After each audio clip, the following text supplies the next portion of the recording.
ఓం శ్రీ గురుభ్యో నమః. ఈ వీడియోలో మనం బోనాల యొక్క ప్రత్యేకత, ఈ ఉత్సవాలు ఎప్పుడు మొదలవుతాయి, ఎన్ని రోజులు ఎక్కడ జరుగుతాయి, బోనం అంటే ఏమిటి, ఎందుకు ఎవరికి సమర్పిస్తారు, పోతురాజు ఎవరు, ఈ ఉత్సవాలలో అతను ఎందుకు అంత ప్రత్యేకము, బోనాలు ఎప్పుడు ఎక్కడ మొదటగా ప్రారంభమయ్యాయి, బోనాలలో ఏమేమి కార్యక్రమాలు జరుగుతాయి, రంగం అంటే ఏమిటి, అసలు బోనాలు సాంప్రదాయం ఎక్కడ నుంచి వచ్చింది లాంటి వివిధ ఆసక్తికరమైన విశేషాలను తెలుసుకుందాం. భాగ్యనగరం భాగ్యంగా భావించే పండుగ బోనాలు.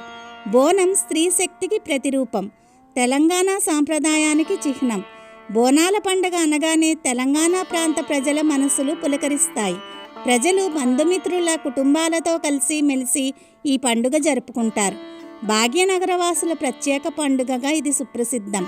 ప్రపంచంలోనే మహానగరంగా ప్రసిద్ధిగాంచిన భాగ్యనగరం ఈ సందర్భంగా పల్లెగా మారిపోతుంది. తెలంగాణ సర్కార్ ఈ పండుగను రాష్ట్ర పండుగగా నిర్వహిస్తూ వస్తుంది. సాధారణంగా జూలైలో వచ్చే ఆషాఢ మాసంలో ఈ పండుగ జరుపుకుంటారు. ఆషాఢ మాసంలో వచ్చే తొలి గురువారం లేదా తొలి ఆదివారం రోజు ఈ ఉత్సవాలు ప్రారంభమవుతాయి. నెల రోజుల పాటు వైభవంగా సాగే అపురూపమైన ఆనందపు వెల్లువ ఈ పండుగ. 4 వారాల పాటు ఒక్కో వారం ఒక్కో ప్రాంతంలో జరుగుతాయి ఈ సంబరాలు. ప్రతి ఏటా ఈ సంబరాల సందర్భంగా భాగ్యనగరంలో పోచమ్మ, ఎల్లమ్మ, మైసమ్మ, బాలమ్మ, ముత్యాలమ్మ, మహంకాలమ్మ, పెద్దమ్మ ఇలా 7 అక్కా చెల్లెళ్ళ దేవాలయాలన్నీ ముస్తాబవుతాయి. ఉత్సవాలలో పొట్టేళ్లు రథంపై అమ్మవారిని ఊరేగింపు చేస్తారు. ఆషాఢ మాసంలో ప్రతి ఏటా తొలి గురువారం లేదా ఆదివారం నాడు గోల్కొండ జగదాంబిక అమ్మవారికి తొలి బోనం సమర్పించడంతో సంబరం మొదలవుతుంది. గోల్కొండ బోనాలు ముగిసిన తర్వాత వారం సికింద్రాబాద్లోని ఉజ్జయిని మహంకాళి అమ్మవారికి బోనం సమర్పిస్తారు. ఆ వారం సికింద్రాబాద్ అంతటా బోనాలు జరుపుకుంటారు. అటు పిమ్మట లాల్ దర్వాజా, ధూల్పేట, బల్కంపేట, పాత బస్తీ, కొత్త బస్తీ అమ్మవారి ఆలయాల్లో బోనాల ఉత్సవపు ఉత్సాహం కనిపిస్తుంది. నగరాల తర్వాత జిల్లాల్లోనూ బోనాల పండుగ జరుపుకుంటారు. బోనం అంటే భోజనం అని అర్థం.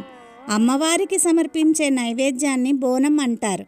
కొత్త మట్టి, ఇత్తడి లేక రాగి కుండను పసుపు కుంకుమలతో అలంకరించి ఆ కుండలో కొత్త బియ్యాన్ని, పాలు, బెల్లం వేసి ప్రసాదాన్ని తయారు చేస్తారు. వండిని అన్నాన్ని పాకం అంటారు. మరో చిన్న కుండలో శాకంను తయారు చేస్తారు. శాకం అంటే వండని పదార్థం అని అర్థం. పసుపు నీళ్లు, వేపాకును శాకంగా సమర్పిస్తారు. కొందరు పానకం, మరికొందరు కళ్ళును కూడా శాకంగా సమర్పిస్తారు. ఈ బోనాల కుండను ఒకదానిపైన ఇంకొకటి ఉంచి చిన్న వేపరెమ్మలతో సున్నం, పసుపు, కుంకుమతో అలంకరించి దానిపై దీపాన్ని ఉంచి డప్పుగాళ్ళు, ఆటగాళ్ళు ముందు నడుస్తూ ఉండగా మహిళలు ఆ కుండను తల మీద పెట్టుకుని అమ్మవారికి నైవేద్యంగా సమర్పిస్తారు. బోనాన్ని నైవేద్యంగా సమర్పించే ప్రక్రియను ఊరడి అంటారు. గ్రామాలలో దీనికే పెద్ద పండుగ, ఊర పండుగ అంటారు. అసలు అమ్మవారికి ఎందుకు భోజనం పెట్టాలి అంటే ప్రతి ఏడాది ఆషాఢంలో అమ్మవారు పుట్టింటికి వస్తారని ఒక నమ్మకం. తమ కూతురే ఇంటికి వచ్చిందని భావించి భక్తి శ్రద్ధలతో, ప్రేమానురాగాలతో ఆమెకు ప్రీతికరమైన భోజనం, చీర, సారెలు బోనంగా సమర్పిస్తారు. పెద్ద ఊరేగింపుగా బోనాలను మోసుకుని వెళ్తున్న స్త్రీలను అమ్మవారు ఆవహిస్తారని విశ్వాసం. పూనకం పట్టిన కొందరు స్త్రీలు తలపై బోనం మోస్తూ డప్పుగాళ్ల లయబద్ధమైన మోతలకు అనుగుణంగా అమ్మను స్మరిస్తూ నర్తిస్తారు. మహంకాళి అంశ రౌద్రాన్ని ప్రతిబింబిస్తుంది కావున ఆమెను శాంతపరచడానికై ఈ మహిళలు ఆలయమును సమీపించే సమయంలో వారి పాదాలపై మిగిలిన భక్తులు పసుపు నీళ్లను కుమ్మరిస్తారు. తమ భక్తికి చిహ్నంగా ప్రతి భక్త బృందము తొట్టెల పేరుతో అమ్మవారికి వెదురు కర్రలు, రంగుల కాగితాలతో చేసిన అలంకారాలను సమర్పించుకుంటారు. ఈ ఊరేగింపు సమూహాన్ని పోతురాజు నడిపిస్తాడు. బోనాల ఉత్సవాలలో పోతురాజు ప్రత్యేక ఆకర్షణగా నిలుస్తాడు. పోతురాజు పాత్రను పోషించే వ్యక్తి గంభీరంగా, బలశాలిగా ఉంటాడు. ఒంటిపై పసుపు, నుదిటిపై కుంకుమ, కాలికి గజ్జెలు కలిగి చిన్న ఎర్రని ధోతిని ధరించి డప్పు వాయిద్యానికి అనుగుణంగా ఆడతాడు. ఈయనను అమ్మవారి సోదరుడిగా భావిస్తారు. కొరడాతో బాదుకుంటూ వేపాకులను నడుముకు చుట్టుకొని అమ్మవారి పూనకములో ఉన్న భక్తురాండ్రను ఆలయములోని అమ్మవారి సమక్షానికి తీసుకుని వెళ్తాడు. ఈ కొరడా తాకిన వారు అది తమ అదృష్టంగా భావిస్తారు. ఈ జాతర ఊరేగింపు తర్వాత పోతురాజు వేషం వేసిన వ్యక్తికి పూనకం వస్తుంది. ఆ వికృతమైన కోపాన్ని తగ్గించేందుకు అక్కడ ఉన్న భక్తులు కొమ్ములు తిరిగిన మేకపోతును అందిస్తారు. పోతురాజు తన దంతాలతో ఆ మేకపోతును కొరికి తలా మొండం వేరు చేసి పైకి ఎగురవేస్తాడు. దీనినే గావు పెట్టడం అంటారు. గ్రామదేవతలు వారి సోదరుడు అయిన పోతురాజు ఎవరు, వారు ఎలా అవతరించారు, పోతురాజు ఎందుకు గ్రామదేవతలకు సోదరుడు అయ్యాడు లాంటి ఆసక్తికరమైన విషయాల గురించి పూర్తి వివరంగా తెలిపిన వీడియో ఎండ్ కార్డులో ఉంటుంది, చూడండి. చివరిగా రంగం పేరిట భవిష్యవాణి చెప్పే ఆచారం ఈ బోనాల పండుగలో కనిపిస్తుంది. అమ్మవారుగా భావించే ఒక మహిళ పచ్చి కుండపై నిలబడి పూనకంతో భవిష్యత్తులో జరిగే విషయాలను చెబుతుంది. ప్రజలు వాటిని విని ముందుగా జాగ్రత్తలు పాటిస్తారు. ఇది బోనాల ఉత్సవంలో ప్రత్యేక ఘట్టంగా నిలుస్తుంది.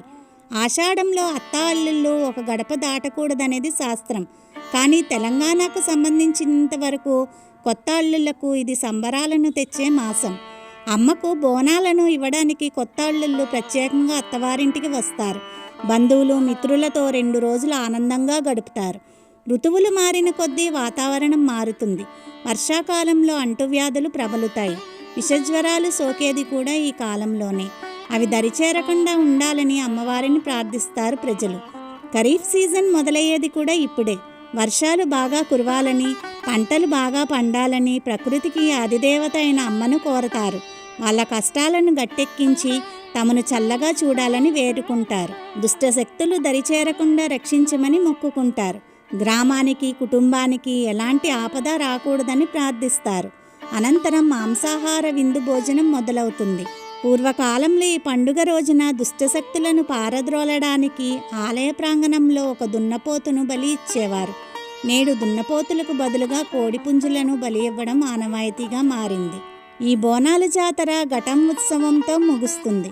అమ్మవారి ఆకారంలో అలంకరింపబడిన రాగి కలశాన్ని ఘటం అని సంబోధిస్తారు. సాంప్రదాయక వస్త్రధారణ, ఒంటిపై పసుపు కలిగిన పూజారి ఈ ఘటాన్ని మోస్తాడు. హరిబౌలిలోని అక్కన్న మాదన్న దేవాలయం వారి ఘటముతో ఏనుగు అంబారిపై అశ్వాల మధ్య అక్కన్న మాదన్నల నడుమ ఊరేగింపు మొదలయ్యి సాయంత్రానికి కన్నుల పండుగగా నయాపూల్ వద్ద ఘటములు నిమజ్జనతో ఈ ఉత్సవం ముగుస్తుంది. ఇంత ప్రత్యేకమైన బోనాలకు ఘనమైన చరిత్ర ఉంది. 100 ఏళ్ల నుంచి ఈ బోనాలు సమర్పించే సాంప్రదాయం కొనసాగుతుంది. అయితే ఒక్కో ప్రదేశంలో ఒక్కోలా దీన్ని నిర్వహిస్తూ ఉంటారు. మనిషి కొండల్లో జీవించే సమయంలో ఒక రాయిని దేవతగా చేసుకొని పువ్వు, కొమ్మ, పసుపు, కుంకుమ, నీళ్లు, ధాన్యం, కూరగాయలను సమర్పించాడని చరిత్రకారులు చెబుతూ ఉంటారు. అప్పుడు మొదలైన ఈ ఆచారం ఇప్పటికీ కొనసాగుతూ వచ్చిందంటారు. పల్లవ రాజుల కాలంలో తెలుగు నేలపై బోనాల పండుగ ఉండేదని చరిత్ర చెబుతుంది. 15వ శతాబ్దంలో శ్రీకృష్ణదేవరాయలు ఏడుకోళ్ల ఎల్లమ్మ నవదత్తి ఆలయాన్ని నిర్మించి బోనాలు సమర్పించారట. 1675 సంవత్సరంలో గోల్కొండను పాలించిన లబుల్ హసన్ కుతుబ్ షా కాలంలో బోనం పండుగ హైదరాబాద్లో ప్రారంభమైనట్టు కూడా చరిత్ర చెబుతుంది. 1676వ సంవత్సరంలో కరీంనగర్ హుస్నాబాద్లో ఎల్లమ్మ గుడిని సర్వాయి పాపన్న కట్టించాడు. అక్కడ కూడా దేవతకు బోనాలు సమర్పించినట్టు కైఫియత్తుల్లో గౌడనాడుల గ్రంథంలో ఉంది. 1869వ సంవత్సరంలో జంట నగరాల్లో ప్లేగు వ్యాధి మహమ్మారి వ్యాపించింది. వేలాది మంది పిట్టల్లా రాలిపోయారు. అప్పుడు ఉజ్జయినిలో ఉన్న జంట నగర సైనిక బెటాలియన్ అక్కడి ఉజ్జయిని మహంకాళి అమ్మవారికి మొక్కుకున్నారట. ప్లేగు వ్యాధి తగ్గగానే సికింద్రాబాద్లో ఉజ్జయిని మహంకాళి అమ్మవారిని ప్రతిష్ఠించి పూజలు నిర్వహించి అమ్మవారికి భోజనం పెట్టి తమ ఇంటి ఆడబడుచుగా కష్టముల నుంచి గట్టెక్కించిన కల్పవల్లిగా పూజించారని, అదే ఒక ఆచారంగా ఆ తర్వాత స్థిరపడిందని మన పెద్దల తరాల వాళ్ళు చెబుతూ ఉంటారు. ఆ భోజనమే కాలక్రమంలో బోనం అయిందని, ఆ తర్వాత అదే ఇంత పెద్ద ఉత్సవం అయిందని తెలుస్తుంది. అంతకుముందు అంటే కాకతీయుల అధీనంలో గోల్కొండ ఉన్నప్పటి నుంచే బోనాలు సంబరాలు జరుగుతున్నాయన్నది చారిత్రక సత్యం. ఆ తర్వాత గోల్కొండను జయించి అధికారాన్ని చేపట్టిన కులీ కుతుబ్ షా బాదుషాలు కూడా ఈ సాంప్రదాయాన్ని కొనసాగించారు. 1 రోజుల పాటు అధికారికంగా అంగరంగ వైభవంగా బోనాలు జరిపించేవారు. తానీషా ఆస్థానంలో మంత్రులైన అక్కన్న మాదన్నలు గోల్కొండ కోట నుంచి షాలీబండలోని హరిబౌలి అమ్మవారి ఆలయం వరకు బోనాల ఉత్సవాలు జరిపించేవారు. అసబ్జాహీలు కూడా బోనాలను నిర్వహించారు. 1908వ సంవత్సరంలో మూసీ నది ఉప్పొంగింది. ఆ వరద ప్రవాహంలో హైదరాబాద్ నగరం అతలాకుతలమైంది. వేలాది మంది ప్రాణాలు కోల్పోయారు. అప్పుడు ప్రధాని మహారాజా కిషన్ ప్రసాద్ సూచన మేరకు నిజాం ప్రభువు మీర్ మహబూబ్ అలీఖాన్ లాల్ దర్వాజా అమ్మవారి ఆలయంలో పూజలు చేసి చార్మినార్ దగ్గరకు చేరిన మూసీ నది నీటిలో సాంప్రదాయ ప్రకారంగా పసుపు, కుంకుమ, గాజులు, పట్టు వస్త్రాలు సమర్పించి బోనాల ఉత్సవాలకి శ్రీకారం చుట్టారు.